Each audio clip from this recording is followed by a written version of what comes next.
Hi there, I am the Reverend Danny Crosby, a Unitarian minister serving congregations in Altrincham and in Urmston in the northwest of England, and I offer this devotion as a balm for the heart, for the mind, for the spirit, and for the soul. And it's titled, The Thread Lives Through Us. Do we become the creators or the destroyers of life? There was a knock on my door on Monday afternoon. I was upstairs at the time, but Molly made sure that I was alerted to the knock. So I went downstairs, I picked her up, and I opened the door. But there was nobody there. I looked down to see a bunch of sunflowers on my doorstep and what looked like a card. I was about to bend down to pick them up when I noticed a red-headed woman near the vestry of the chapel just over the way. She was looking towards me, and I asked her if she'd left the flowers.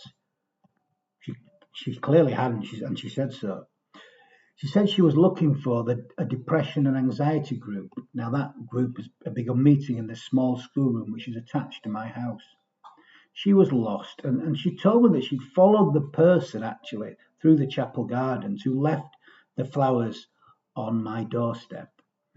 But the person had left as soon as they knocked on my door. So I went out to greet the woman with Molly, and I showed her to where the group meets. I then returned back to my home. I picked up the flowers and I picked up the card. The card was beautiful, and I noticed actually it was self-made because it's got the author's initials on it, and a coloured painting of her sort of impression, her memory of what Molly looks like on the front. So there's a little Havanese. You can tell it's a Havanese by its little sticky up, its Latino bottom that sticks up a little bit. It's a gorgeous picture, don't you think? She the person's clearly a gifted artist, and in lovely watercolours. It's gorgeous the painting that they've done on this card that they'd obviously made themselves that day. I know who the card was by. They signed it, but I will not name the person. The card explained that Hallmark don't do cards like this, and there was a quote saying, "Sorry, life is always moving, and sometimes it moves too fast for us to keep up with it." There was a beautiful, thoughtful message contained within the card, and a thank you for the work I do and for generally being ace, which I really loved, by the way. Being described as ace must be the best thing a person can be described as, really. The person was acknowledging a difficult time for me personally. They paid attention. What more can you do for a person than to pay attention to them? What the card said inside what they'd written, they said that they were inspired by a sermon that I delivered in September 2022, so nearly 2 years ago. And they reminded me that there'd been sunflowers that I'd mentioned during that sermon, sunflowers that had been left on my doorstep at a difficult time, and that they brightened up my week. They brightened up my week so much so that I delivered a sermon in which I suggested that we should turn to joy wherever we can in life, like the sunflower turns toward the sun. Life can be difficult, but there is joy to be found. I was so deeply touched by this lovely, thoughtful gift and this beautiful personal card. And the person who'd done this wonderful gesture, they'd also been through a difficult time for them personally and their family. They'd suffered a recent deep loss, a deep bereavement.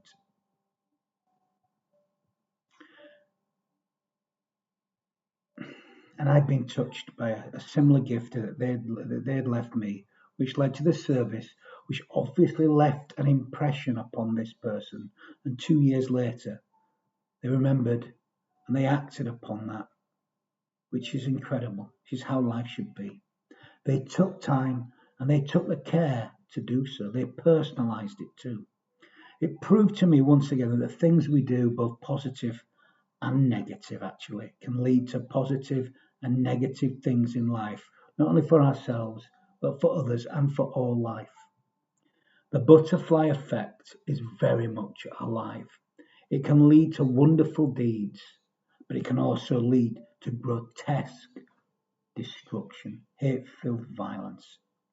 And we've seen that destruction in this land over the last couple of weeks of those who are intent to breed fear and cause destruction, have spread hate-filled, destructive lies that have led to violence. But we've also seen another response too.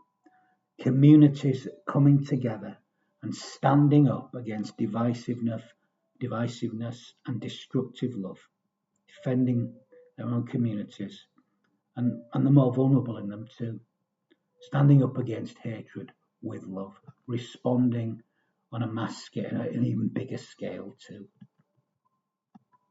Touched my heart, broke my heart, and it's touched my heart. The next day to the sunflowers being laid on my doorstep, on Tuesday morning, my friend and poet Oliver James Lomax sent me a poem he had just written for his brother and his brother's family, and for his whole family actually. It is titled B, for Ben, Lauren and Jeannie. Ben, Lauren and Jeannie are the father, the mother and the sister of B. King, one of the 3 little girls murdered in Southport. B is Oliver's niece. The family have responded with dignity and with love. It was supposed to be a time of celebration for them all as they were joining together for Oliver's sister's wedding, B's other niece, which was meant to be held the day after those brutal and vicious murders.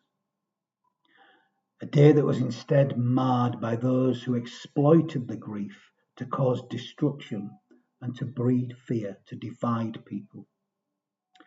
Oliver's dad posted a beautiful and loving tribute also on Tuesday, and I know that most people in the town and the area have responded with real love, as the whole nation has, or most of it anyway. As Oliver said to me on Tuesday, what survives us will be love. And of course he is correct, but it will only do so if we live in and through love. It matters how we respond to everything in life. There is no neutrality. Do we respond in love by love, or do we respond by hate and fear and violence? Well, Oliver and his family are responding in love in a heartbreaking time, as are most people in this land. It matters how we respond to life, what we do and how we do it, what we say to and how we say it, and in what spirit. We weave webs of love throughout life, or we weave webs of destruction. We create by love, or we destroy by hatred and by fear. What are the threads that make up our lives? The threads that run through us, the threads that guide us in joy and in sorrow. And how do we weave these threads into the other threads of life? There are many threads that make up life and the web of creation, made of infinite threads that both hold and create all life. We each of us have this very same thread in us. In fact, maybe we as individuals are one thread on the universal web of all of life, that without our thread and every other thread, the web could not exist, or could not grow, could not be strong. The web is what creates, holds and sustains us, but at the same time, we create the very same web, or we destroy it, by the way. We can be creators, or we can be destroyers of life.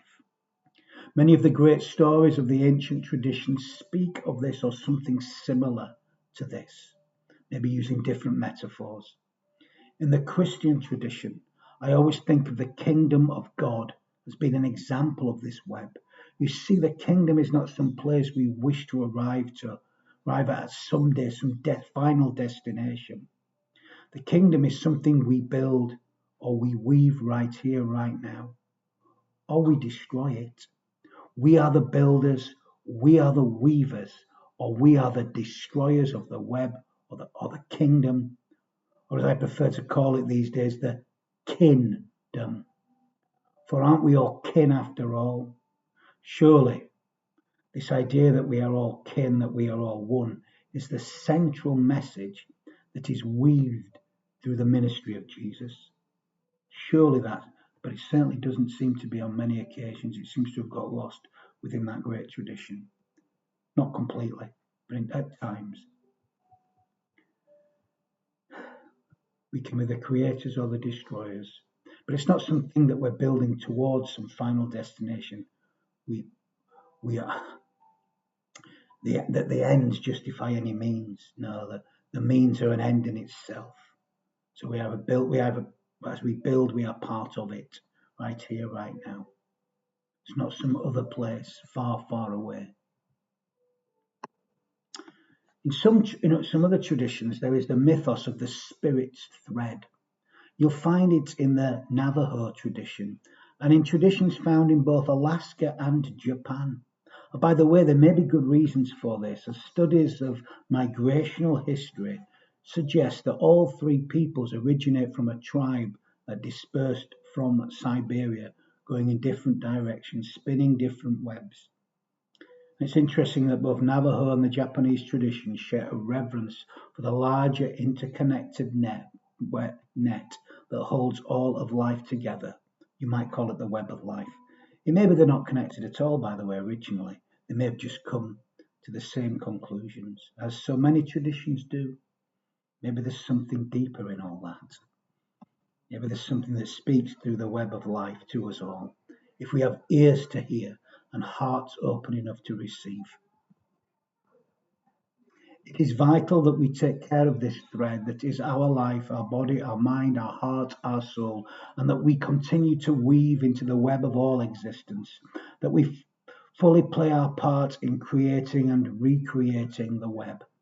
For if we do not, we're not playing our part in the whole, and we will feel disconnected, no longer a part of the whole, and we all know what alienation leads to: more destruction, a hatred of the web itself, a desire to destroy it, the very thing that gives us life. Now, at times, our own thread may become a little threadbare. An aspect of it may become weakened. When this happens, we need to take stock and perhaps do what is required to fix our thread or do some work to repair the damaged whole. Take care of what is ours to take care of the whole. Be responsible for the aspects that is in our hands to take care of the whole. What you do to the least of them, you do to me. The web does not only exist in the present moment either. It began to be weaved at the beginning of time, and it will continue on into eternity when we're all long gone.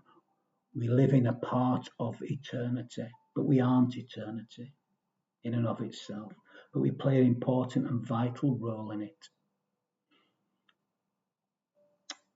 We play a role in creating and recreating and co-creating the whole, as our ancestors did, those who came before us. As I look back at my own life, I can see a personal tapestry being weaved, but not by myself alone. I did not create this wholly alone. So many other lives have weaved their way into my life and helped create who I am. Just as I have weaved my way into the lives of others, we do not live wholly from ourselves. We do not belong purely to ourselves. We belong to the larger life. There is no neutrality in this. Everything is connected. Everything we do and everything we do not do matters. Every thought, every word, every feeling, it matters, for we are all part of an interconnected whole. You cannot separate anything from it. We are the creators or we are the destroyers of life. What you do to the least of them, you do to me. If we damage one aspect of life, we destroy every aspect. Just as if we repair one aspect, we repair the whole. Nothing is separate in life. And yet, what do the destroyers want to do? They want to separate us, turn us against one another. Well, love won't let that happen. well, not long term. For me, the main purpose of spiritual community or of religion actually is to aid and to encourage both the repair and the enhancing of individual threads, while also creating, repairing, and beautifying the whole. But that's not an original idea, you know. It's been around a while, going back since we've been spinning probably. It's what the Reverend Dr. Martin Luther King called beloved community, or the kingdom of God right here, right now. This is the kind of faith community that is based around responsibility, but responsibility in humility. Not one that expects God to do the weaving alone, but for each individual to bring their uniquely beautiful thread and to weave it into the community, turning up, entering into relationship willingly, learning how to weave their individual gifts to make the most of the whole, which is greater always than the sum of its parts. That's true religion to me, making something more from each individual part coming together. Somehow, by bringing what we have, it multiplies. This is true religion. This is free religion. This is religion that loves, that accepts all and welcomes all. Religion comes from the word religiare, which meant to bind together, to create more than that could be done alone with the individual parts separate. As single threads, no matter how well developed, no matter how powerful, no matter how beautiful, can achieve very little alone. In fact, they're pretty useless and certainly lonely on their own. And that's the problem of spirituality without community. It doesn't really work, really. People just float around alone. Yet each individual thread weaved into the whole, playing its part, can create something way more beautiful than any of us could ever imagine. But we have to come together in the same spirit, in the same love, and we create something beautiful. Look at the weaving on this shirt of mine that I decided to wear for this. It seemed the right day for this shirt. All life is interconnected. What Thich Nhat Hanh named interbeing, actually. And this concept of interbeing is at the heart of the concept of beloved community, but at the heart of Luther King's concept, which influenced Thich Nhat Hanh, actually. Nhat Hanh explained it like this: all of us are connected as if each of us has a cord around our waist, and from that cord an innumerable set of other cords radiate outward, connecting to all other beings. He stated that true compassion is much more than just knowing that I'm connected to you. Self-interest alone can govern my behavior in a world that is interconnected, but not perceived to be interpenetrating. Compassion literally means feeling with, and my capacity to feel with you, or with a caribou, or with a dying star, stems from the reality that the caribou is carving in me, that the star is flinging its elements into the space around it in me, that we're all part of the same and we weave ourselves into each of us. What you do to the least of them, you do to me. If we harm one aspect of life, we destroy the whole. If we alienate one person, we alienate all. Do we weave love, or do we destroy with hatred and fear? It's up to each and every single one of us. We are here for a purpose. There is a meaning to our lives. Our lives and the lives of all depend on each of us taking care of the threads that make up our individual lives, and the weaving of our threads as deeply as we can into the web of all existence. As we look at ourselves, our families, our communities, our world, no doubt we can see many tears in the web of all existence, tears that won't heal themselves.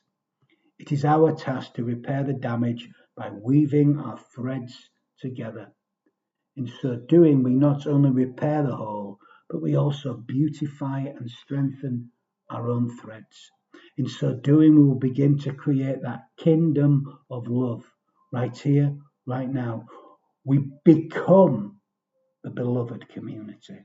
We become the ones that we've all been waiting for. Heaven or hell is here right now. It's up to us. May it be so. Well, we better make it so, hadn't we? So I'm going to end this devotion with some final words of blessing. You know, we need to bless more, and we can all bless. All of us need to bless, and we bless by giving ourselves wholeheartedly to all that is life. So some words of blessing. Warp and weft of life, so many fibres interwoven into a tapestry of many colours and experiences, the trials and the triumphs with which we are faced, or the fell line of the weaving we cannot see what comes next. The future of our life's tapestry is a mystery yet to be revealed. Let us go out and to return to our daily lives, knowing life's tapestry is tightly woven, continually being created by our actions, creating a multi-hued picture of beauty. May we become the weavers of love, the creators of the beloved community. It's up to us. Do we become the creators or the destroyers of life? It's up to us.